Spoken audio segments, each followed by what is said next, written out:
I couldn't wait to get into the locker room that day. I opened the door and there's Bibles just shredded all over the floor, just pages ripped up.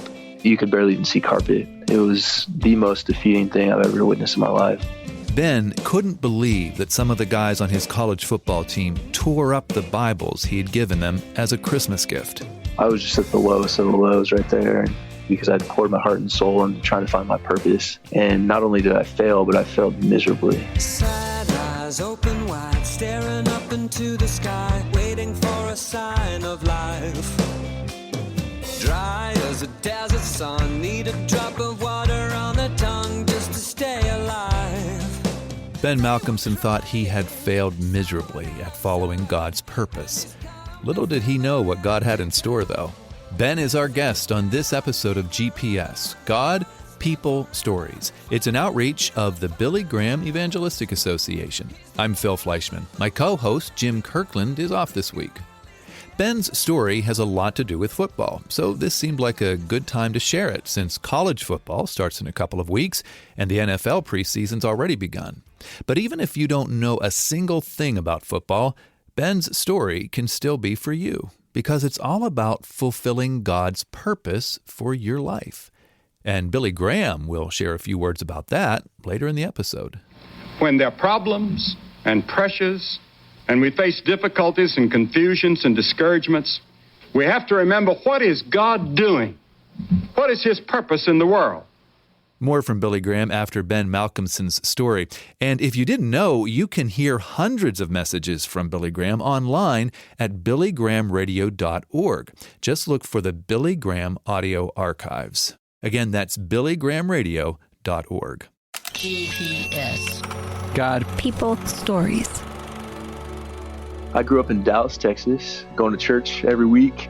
It wasn't until I got to college at the University of Southern California when I really encountered Jesus for the first time and really started a personal relationship with Jesus. Ben Malcolmson's life changed in a lot of ways during his time at USC. Like he said, it's where he first came to know Jesus. It's also where he decided to pursue a career as a sports writer. I wanted to be around sports, and I was a pretty good writer, so I figured, why don't I put the two of them together and be a sports writer for the school newspaper?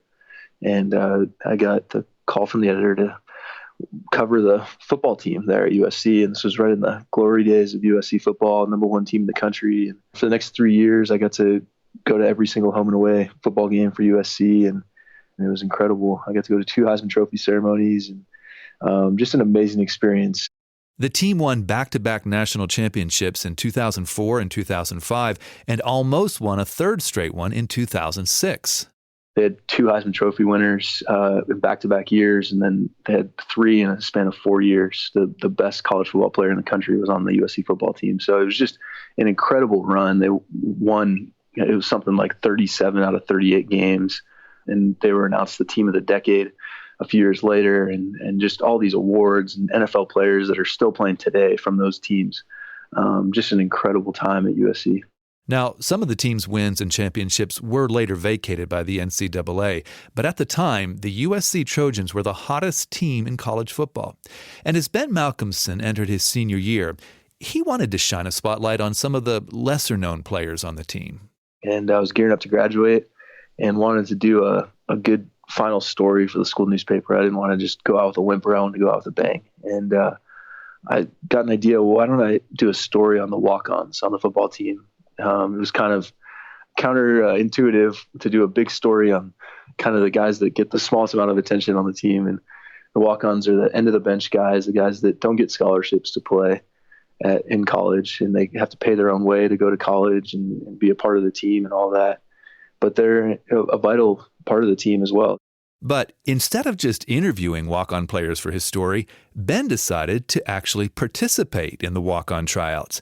So imagine Ben's surprise when 2 days later, he gets a phone call saying he'd actually made the team. I honestly thought it was a prank. I thought Coach Carroll, the coach of USC at the time, I thought he was pulling a prank on me. Like, what better target of a prank than the student newspaper reporter? And I went up and talked to him the day I found out. He's like, no, you can catch the ball and you can run fast. We want you on the team. And so I was blown away because here at the time, he was probably one of the best college football coaches in the country. And he's telling me, who hadn't played football since 5th grade, that I can run fast and catch the ball. So it was quite the turn of events. Is this for real? Now that I'm changing, you never know how far this could go. A new hope, some soul rearranging. So instead of just covering the team for the school newspaper, Ben was now on the team. It was unreal. I mean, even practices were a big deal. I mean, there were just dozens of cameras and reporters. And the year I was on the team, we ended up going 11-2. We won the Rose Bowl that year. We beat Michigan. We finished number 3 in the country. And just an amazing time, because throughout the year, I had to be pinching myself. It just running out of the tunnel, you look down, you're wearing the USC jersey and the pads and the helmet, and you see highlights on TV and you're like, wow, I was there. And not only there, but I was suited up on the sideline. And then when the season was over, another door opened up for Ben to stay with the team. I ended up catching up with Coach Carroll a couple weeks later, and he ended up offering me a job to work for him there at USC to handle his media stuff, social media, online media, and internet and all that kind of stuff. And I jumped at the opportunity because here I got to continue to be around this football team that I enjoyed and loved so much and that had given so much to me. Coach and I really got close in that time and developed an amazing relationship. And then he took the job up with the Seattle Seahawks in 2010, 3 years later, and asked me to come up with him. Moved up to Seattle and became kind of his right-hand special assistant. And it's been an incredible run. So just what does it mean to be a special assistant to an NFL head coach? So my role right now is kind of a Swiss Army knife role. It's kind of a jack of all trades, and it's helping coach prepare for meetings and practice and film sessions and all this off the field stuff too. So whether it's charity or speaking engagements or all the different things he's involved with off the field, it's a blast. And I'm so fortunate. It doesn't feel like work most of the time, and just such an opportunity to be able to serve someone. And that's my favorite part about it, is I get to serve someone for my job, just day in and day out, and just serve so that he can be in the best place possible every single day. Ben has an unlikely story, going from student journalist to walk-on football player at USC to working for the Seattle Seahawks. Ben wrote a book about his journey called Walk On, but the story doesn't end there. Remember when Ben mentioned that he first came to know Jesus in college? Well, from day one, that relationship with Christ really shaped Ben's attitude about being on the football team. When I made the team, I knew almost from the moment I found out I was on the team that I was there for a reason. I had this deep sense in my heart. It wasn't the audible voice of God, but it was just this deep sense in my heart that God had me there for a reason, that he had a purpose for me in being on the team. And so I was pressing into that almost from day one, just trying to figure out, God, what is my purpose in being on this team? Life is uncertainty, shrouded in mystery. Can you make it clear to me just what I'm doing here? At first, Ben thought his purpose was to start a team Bible study. And so I got a lesson ready, and I told all my teammates and passed flyers out. And the time came for our first Bible study, and no one showed up. And there's 100 guys on the team. You'd think that a couple other guys would show up, but there I was alone, sitting in the room, just kind of questioning and discouraged, thinking, well, I thought I was here for a purpose, but I guess I'm not. And so it took me a little while to get through that discouragement, and I get another idea that I'll start a prayer group for the team. And so I told all my teammates and passed flyers out, and the time comes for our first prayer meeting, and I'm the only one that shows up. So again, I'm sitting there discouraged and defeated and questioning my purpose and thinking, God, am I here for a reason at all? I'm just not seeing it. But Ben didn't give up. Later in the season, around Christmas, he put a Bible in all 100 of his teammates' lockers. So the time came for us to return after our Christmas break, and I couldn't wait to get into the locker room that day. And I'm in the locker room. I pull the door to the locker room, and I open the door, and there's Bibles just shredded all over the floor, just pages ripped up, that you could barely even see carpet. It was the most defeating thing I've ever witnessed in my life.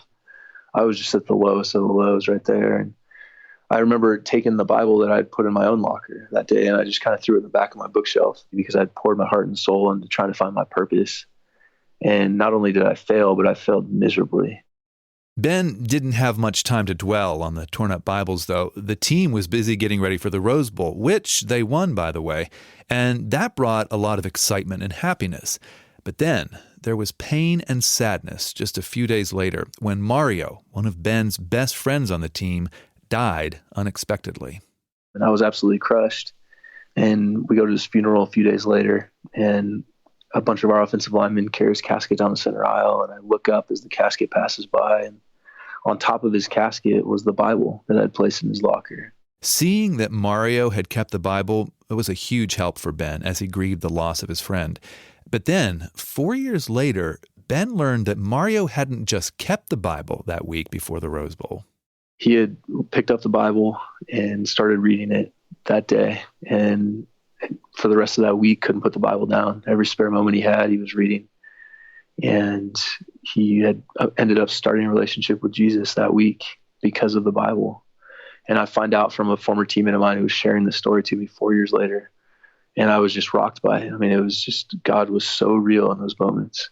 And I was just blown away that God was so faithful, even when I was faithless, even when I was doubting and questioning my purpose, that God was in it all along, and that he was truly at work, and he was saving the life of someone who was just about to pass away. Yep, Mario came to faith in Christ just days before he died, and God used one of the Bibles that Ben had given out at Christmas. Maybe that's the whole reason why Ben made the team at USC, to give that Bible to Mario. We'll never know for sure, but Ben says he is so thankful that God let him play a small part in helping bring Mario to faith in Jesus. It was amazing that God was in the waiting, that he was there all along, and just his grace and his personal touch to allow me to find that story out at all. You know, he didn't have to let me hear that story at all. You know, I could have gone my whole life without ever hearing that story. And God is just so full of grace and so full of love, and just wants to encourage us and point us to the purpose that he has for us. And it's just hard because a lot of times we don't see the results right away. We don't see the fruit immediately. And so it makes us question and it makes us doubt whether we do have a purpose or not. But God really is at work, and he's desiring to do incredible things through each one of us.